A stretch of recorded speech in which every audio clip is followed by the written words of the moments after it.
Hi, and welcome back to our Orion learning course on Turnaround Coordinator. In the last module, we learned about the importance of a turnaround plan, the principles behind it, and the need for a turnaround coordinator. Let us now move on to our second module, where we shall learn about the key role of a TRC, managing the turnaround process. The key role of the turnaround coordinator is to ensure three things. Firstly, that all the operators involved in the turnaround operation have access to data about the process, which leads to a greater situational awareness.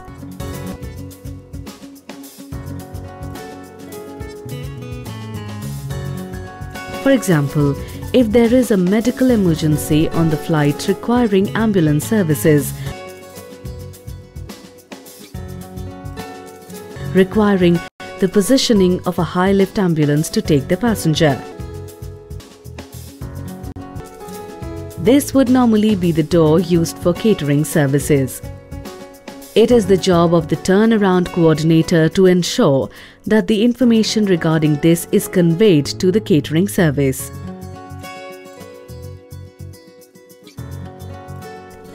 He will then hold back the catering lift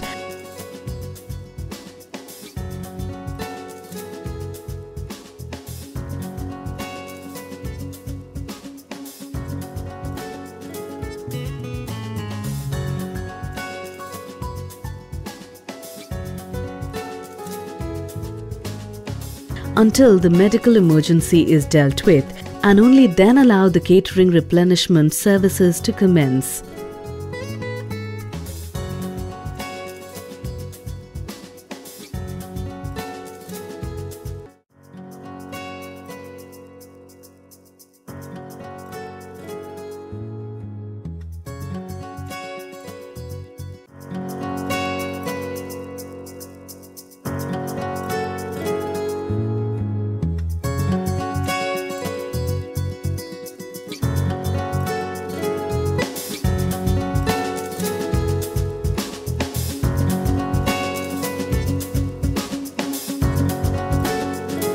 The second key function of the turnaround coordinator is to ensure that safe practices are followed and to highlight and report any situation that may affect the turnaround process.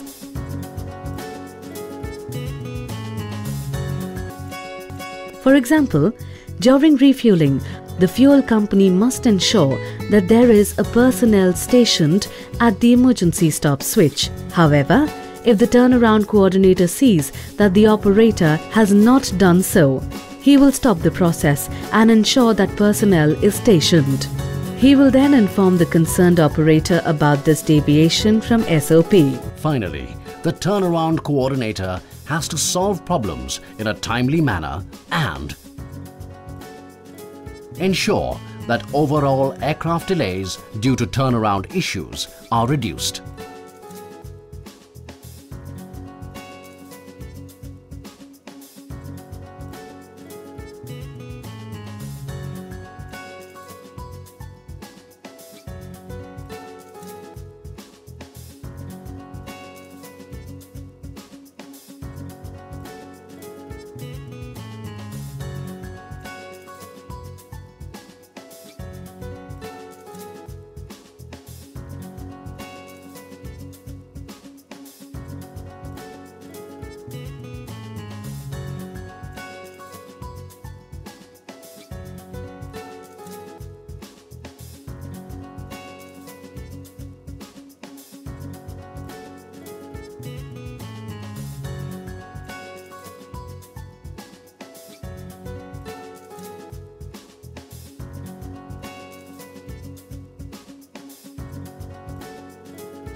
A successful performance of the TRC role will enhance safety management of the turnaround process,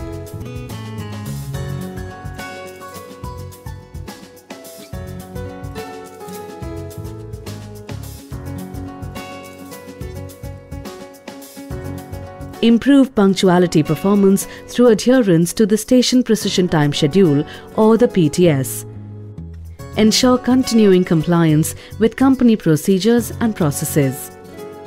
Once the turnaround coordinator has been identified, next step is for the airline or the operator to ensure that there is sufficient trained staff available for the turnaround activity and that there is sufficient PPE available for all.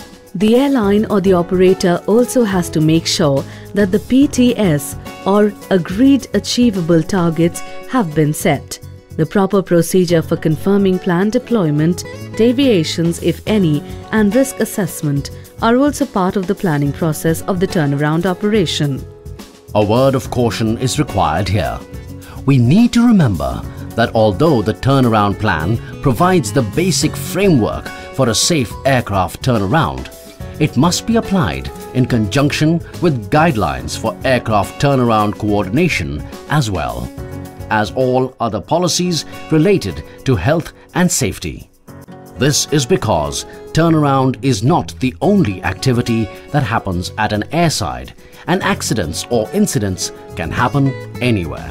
For example, while turnaround, if a tug driver who is just taking a piece of equipment like a step ladder to a remote stand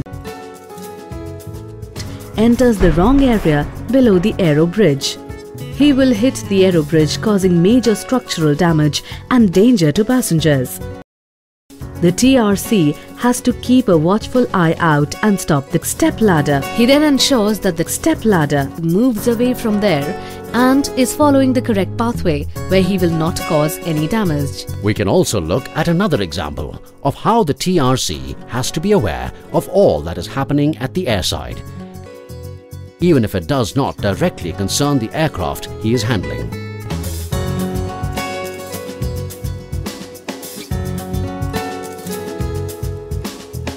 As we can see, this baggage trolley is moving on the vehicle path behind the aircraft to that aircraft which is loading. As he moves, a loosely kept piece of baggage falls off the trolley. The first aircraft is being pushed back and the bag is now in a position where it might get sucked into the engine of this aircraft. However, the TRC of the other aircraft sees the bag and immediately organizes for it to be removed.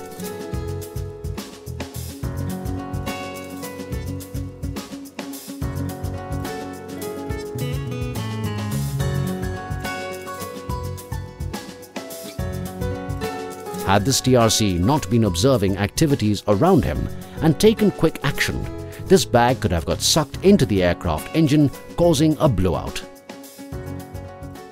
As we have just seen in the previous examples, the TRC took actions for general airside safety, even though neither of the activities would have directly impacted the aircraft he was handling. With this, we come to an end to our second module, where we have learned about the need for overall supervision of the turnaround process through the turnaround coordinator. Let us take a short break and refresh our understanding about this. In the further modules, we shall go down to the airside and examine the role and responsibilities of the turnaround coordinator at the various stages of turnaround. We will be back with our third module, where we shall deal with pre-flight arrival tasks. Thank you.